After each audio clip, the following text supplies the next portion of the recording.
a business owner stuck in fear, doubt, and worry about what the marketplace will look like in the future? Then this show is for you. Strap on your seatbelt and get ready to disrupt and innovate. Here's your host, Lisa Levy.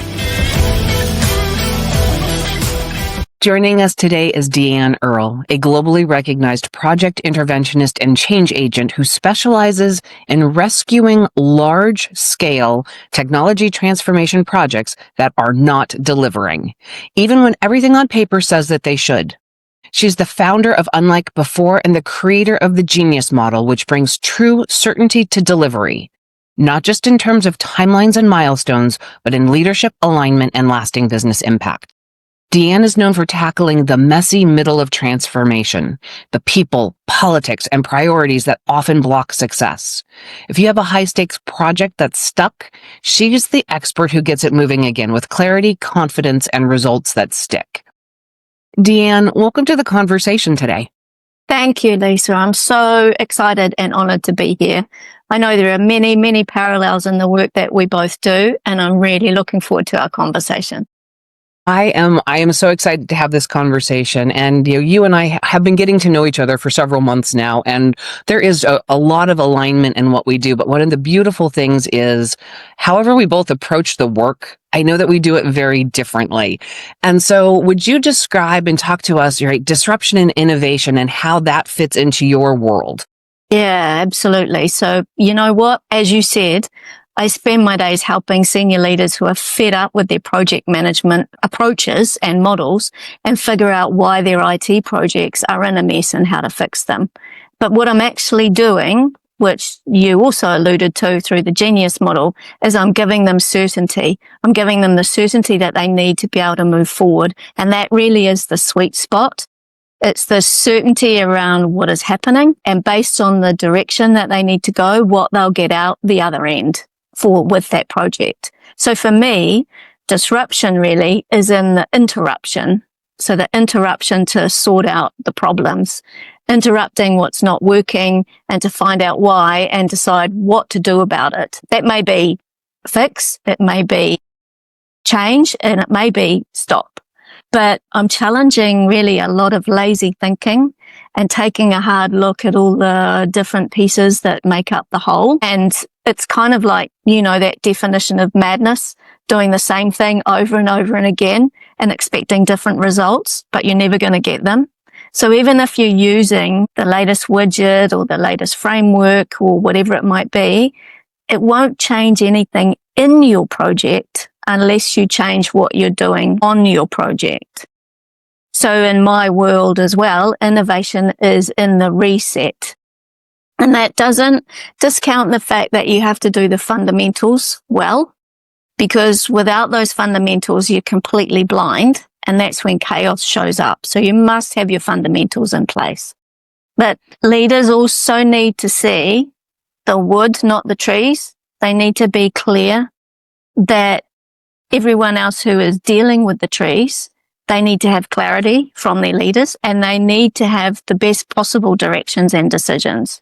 So the only way that a leader can then lead forward is when they have certainty. Talk to me, elaborate on getting them to certainty, because that is that's a unicorn in project management thinking, that you can actually be certain, right? We estimate, we add contingency, we add management reserve, we do all of these things to protect us from the unknowns. And now you're talking with certainty. So I am enamored with the idea. Dig into that a little bit for me. Okay. So the whole certainty aspect really comes from the way that I work. So again, you mentioned in the introduction about my Genius Model. Well, the central piece of my Genius Model is certainty. So all the work that I'm doing around a project or when I'm involved in a project is all about bringing certainty to the person who has ultimate accountability for that project.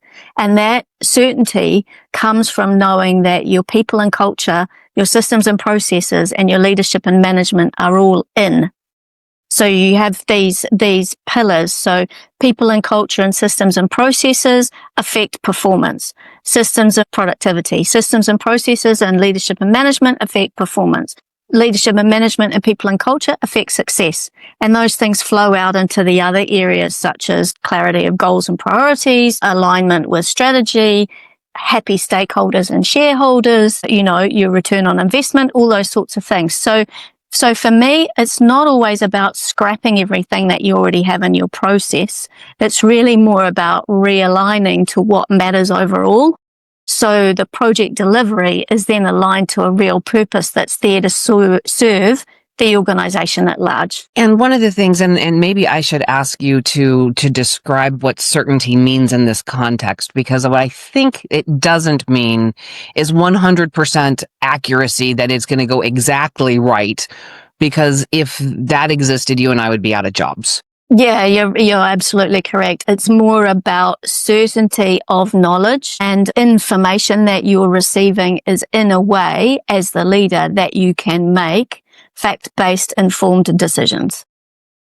And I'm digging into that a little bit because I hear day in and day out, project updates, conversations, things that are happening, agile projects, right? Things are getting pushed from one sprint to the next, but we communicated this date. Well, should you have done that in an agile world? But that's not the question that I have in that. The question in this is getting teams to communicate honest facts. Something is taking longer. Something cost more. We didn't know about. So those are elements that to get to certainty, you have to break through all of that hesitation. How do you get teams to change their behaviors? Yeah. And that's really hard. There's no doubt about that. It's really hard. But sometimes, what you really have to do is say what no one else is saying. So it's not necessarily about being radical and definitely not about being rude and not sugarcoating anything either, but it's really about it's almost like the sniff test. It's almost like the sniff test. If it doesn't smell right, then it can't be. It can't be right. And I've never put my hand up and said I'm a technical person, because I'm not, even though I sort out and lead and deliver technical projects. But I am a business person, and you can smell when something's not right. So definitely around asking those questions that no one else is. I think it's also to a point managing up in some ways and pushing those that are accountable and responsible for these investment decisions to be absolutely clear and purposeful about the purpose of their project that they're investing in. Because if you don't know why you're doing a project and you don't know how it fits in the bigger scheme of things, then why are you doing it? You have to be able to explain that to the team as well. And that question, why, is so important in so many levels, right? Why are you making the decisions you're making? Why are you going down the path that you're going through?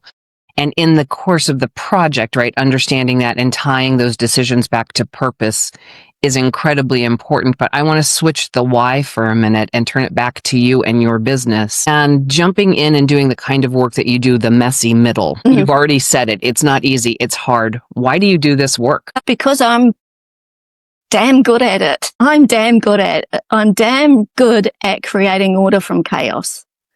So, and that's why the Genius model is not actually a framework. It's not something that I sell to customers and say, well, to fix your project, you need to follow these steps and you need to tick these boxes and you need to do things. It's how I work, right? It's how I work. When a client engages me because they've got a big pile of cow poop that they're staring at that they can't figure out, the very first thing that I'm doing is effectively an audit, an assessment. I call it an intensive intervention, but I'm doing this audit, this assessment. I'm understanding the moving parts. I'm getting the impression, and some people would say taking the pulse, all of those sorts of things. I'm getting the picture of what's going on. Where are the frustrations? What's not? Why are you saying that it's a mess? What's wrong with it from your perspective? And then we're really looking at, okay, what are all the pieces that we need to sort out, and effectively saying, well, that's noise, so we can ignore that. This, we need to be clearer on this. We just need to sort. We just need to make a decision and do it. And then we're figuring out this is the roadmap to actually then resolve the problems. And that's how I work. That's how I work. So it's developed over, and I'm embarrassed to say this, 30-something years of dealing with these kinds of things. The other really important dynamic, I think, that comes into play here are the human interactions. Not even necessarily understanding human dynamics, but observing the dynamics and seeing where all those dynamics are out, where you can see people talking the words and explaining, and you can see others in the room nodding and yes, yes, yes, but you know damn well they're poles apart, right? They've not understood anything in the way that you want them to understand it. So you really have to be almost level 101 communications kind of behaviors with some people, not with everybody, because you want people's minds to shift. And the shift is the key, right? Because that's where you go from chaos to order, when you can take people and get that shift to happen. Will you share with us a story about a messy engagement, right? Something that you walked into, and will you talk about the shift and what changes with the team and the people when that aha moment happens? Yeah, I have one of those. Just one. Well, no, I have many, but I have one that's really quite, gives it, let's say, much more, not just credibility, but it's real. It's real. Okay. So yeah, I was working with a software vendor and someone there, the VP of EMEA region. And I was working with him and his team, and he had asked me to come in because they had a client project, a big important client, and their project, they were on the verge of losing around 200,000 in unpaid invoices, and their customer was getting the contract out of the drawer. So when the customer is starting to get the contract out of the drawer, you've got some serious problems. So, a horror project like I usually come into. But what we did, one of the first things I did there was, as I said before, gathered all the facts. I gathered what I needed to know. I spoke to lots of different people. I got background information, the stuff that you need to do as a standard. But the key thing that we did there was get those facts out into the open. So we got them visible, and not just in a RAID log, not just in a status report. We actually talked about those in a way that the people who needed to be involved in the software vendor could understand. And then we took those to their end customer in a way that they needed to know. So just because you've got different people in the room doesn't mean that they all hear the message in the same way, or that you should deliver it in the same way. The other thing that needed to happen was we really need to figure out who was who in the zoo and the dynamics with those people. Big issue around the previous person that was looking after this project that the customer wanted removed. They didn't want to deal with that person anymore. So there was a lot of relationship issues and trust. So there was a lot of pressure on me to be the person that could almost kind of the SOS savior sort of first responder thing, but not just to get the project back on track, but also to rebuild that trust. So I spent a lot of time with the customer engagement manager who was responsible for this customer. We worked incredibly well together in partnership to structure and sort out the structure and the ownership. The other thing that was really key was that the customer stepped up. So we were actually then talking to the right people in the customer organization, and they stepped up and they changed how their project organization was staffed, and they cleared the financial backlog, And in the end, this turned into a 2.5 million relationship between that vendor and that customer. So for me, it's much better to lead with purpose, transparency, and having the right conversations with the right people in the right ways, instead of bouncing around from one thing to the other like Tigger and Winnie the Pooh. I mean, that just doesn't serve anybody. You're just giving yourself more stress and more, keeping yourself awake at night. So that's really, it was a horror and shifted completely. And what I really enjoy about the story that you shared, right, and the journey that you took your client and their customer on, because it really both teams were in play for this. Nothing that you just discussed had anything to do with technology. This all has to deal with relationships, communication, fact-based decision-making, acknowledging when the baby's ugly, and figuring out how to, resolve and do that. And sometimes, the client has to give, sometimes the vendor has to give, but everybody has a role to play in the solution. And none of this was about technology. None of it was about the technology, and none of it was about project management. However, the fundamentals of managing that project needed to be set in place and handled. That was undeniable. But all of the rest, relationships and human dynamics. Entirely, right? I mean, so for everybody listening, right, that is such a gem of wisdom. We pretend that our technology fixes everything, and the technology doesn't. It all starts with our people and our processes. And you've all heard, I shout it from the rooftops: people plus process times technology equals the results that you're looking for. I had to laugh early in my career. We were the client in this experience, but it was such contentious relationship. We had printed copies of the contracts bound, and we would pull them out of our briefcases and cite chapter and verse. Nothing good comes from that stage of a relationship. Deanne, as you're looking at all of this, what are those future opportunities that you see with disruption and innovation and things that you want to influence? Yeah, so one of the big things that I want to see and influence is leaders being conscious. They need to be conscious all the time. They need to, they need to own their roles and their responsibilities across delivery, not just be a glorified figurehead. But they need to, there are opportunities to shift the grunt work to others, such as AI or whatever it might be that's the new shiny widget. But there is still, again, the human relationships and the work that needs to be done to make sure that the project, the teams, the business are all moving to the same beat.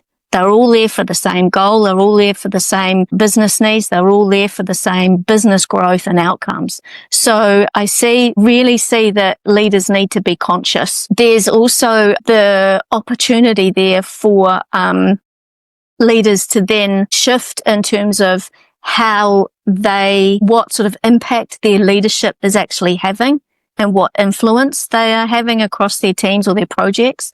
I really want them to think about projects in terms of how they can amplify project excellence and sound delivery. So not just ticking the boxes. I really would like organizations to get off their hamster wheel when it comes to projects and project management. I mean, you just said it yourself. It's not about the technology. It's not about the status report. It's not about those other things. It's about everything around and on the project.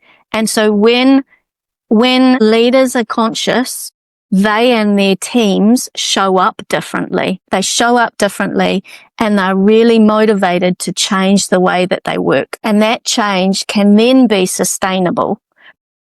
Well, and I think even in your language, right, you're talking about results that stick. This is something that not only are you going in and saving projects, big transformation projects that are in jeopardy, but you're changing that thinking. You're changing, ultimately, right, you are changing and influencing culture, because that outcome becomes results oriented. It becomes fact based. It becomes all of those things that probably were not in play, or you would never have been called in. Yeah. Yes. Yeah. If you piqued the interest and curiosity from the audience, how do people learn more about you and more about Unlike Before? Yeah, so the best way really is to find me on LinkedIn. I think you have the link to my profile that you can share, which is great. In my profile, there's a link to be able to book a time with me to have a chat. My email address is also there. They can send me a direct message on LinkedIn. They could look at my website as well, which again is linked from my profile. But LinkedIn, given how it is a great place to start. If some of your listeners are more in the category of LinkedIn lurkers and they tend not to be very active there, but they're watching behind the scenes and they have these, they're struggling with the types of things that we've talked about, just email me direct. I am in Italy, so of course calling me if you're in North America or some other country could be a little bit expensive, but you can also use the link and put time directly into my calendar, and then we can have a chat at a time that works for you. That's absolutely fabulous. Time zone math. It's its own challenge in our global work world today. Yeah. The link to your LinkedIn profile will be in the show notes and readily available for everybody.